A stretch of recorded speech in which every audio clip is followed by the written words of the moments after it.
All right, so we're diving into this fascinating world. You've Okay.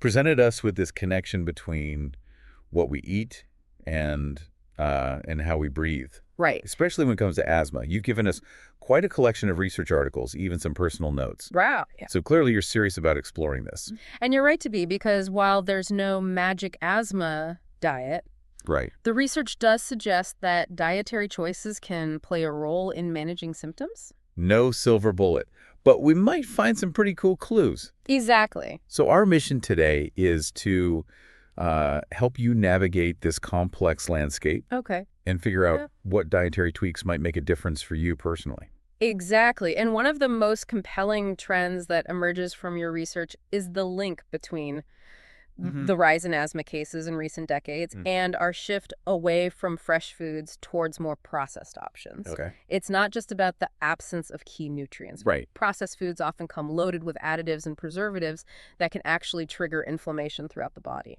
Okay, so it's a double whammy. Yeah. We're missing out on the good stuff Right. and potentially adding fuel to the fire. Yeah. But let's get specific. Okay. You've got a whole section highlighted in one of these studies about the Mediterranean diet. Hmm. What makes this way of eating so promising, especially for someone looking to manage their asthma? What's fascinating about the Mediterranean diet is that it's naturally abundant in antioxidants, Yo. those powerful compounds that fight cell damage caused by oxidative stress. Yeah. Think of oxidative stress like rust accumulating in your body. Right? It contributes to inflammation, which is a key player in asthma. Got it.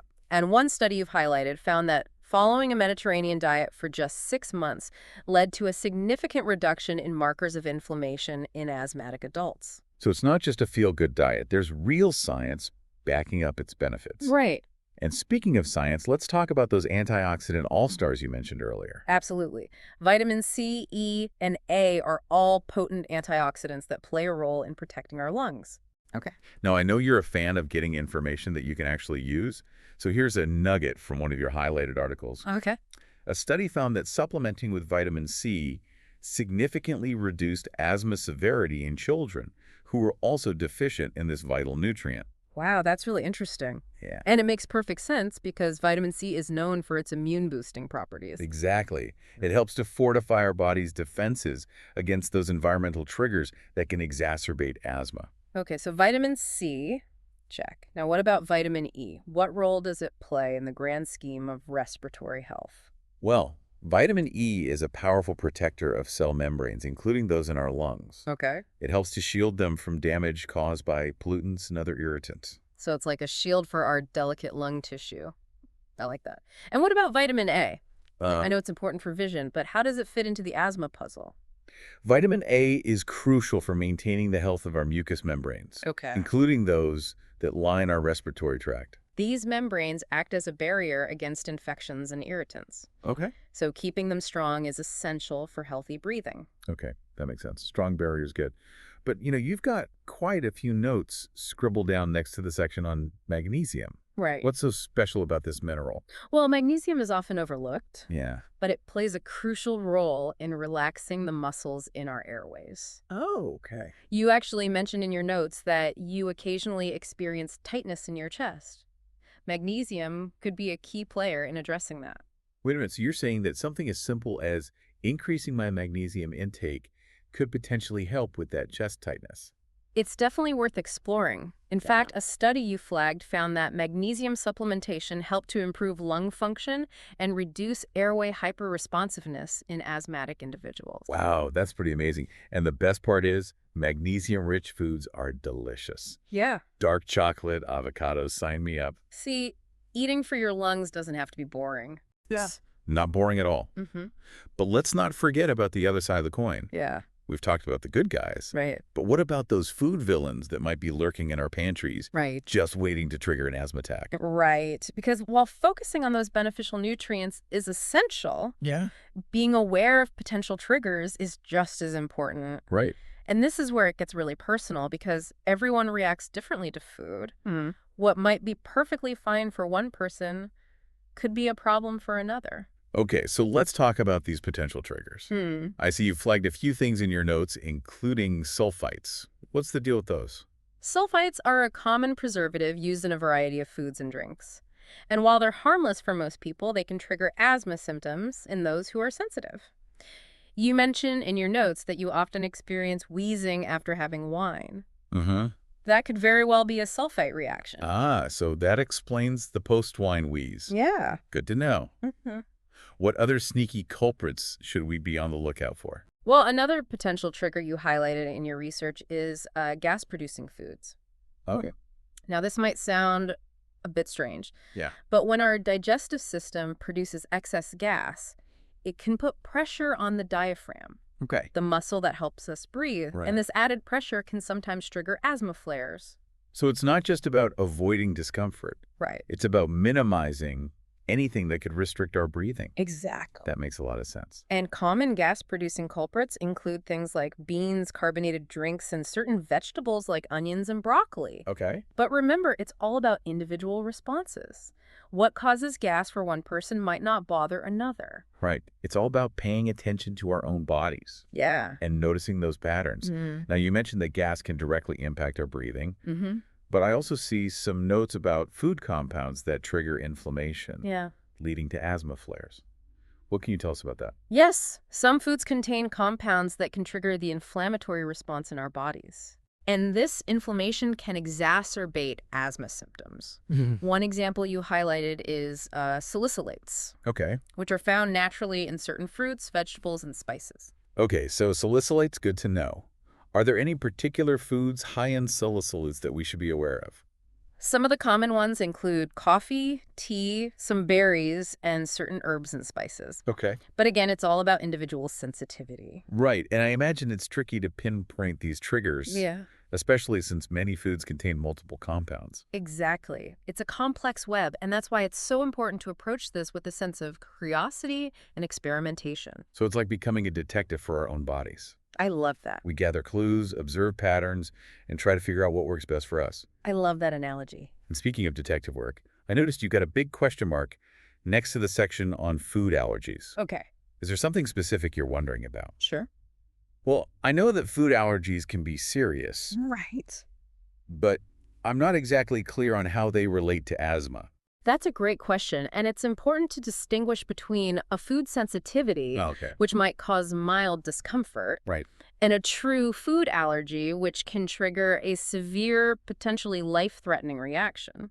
Okay, so there's a big difference between the two. Absolutely. Yeah.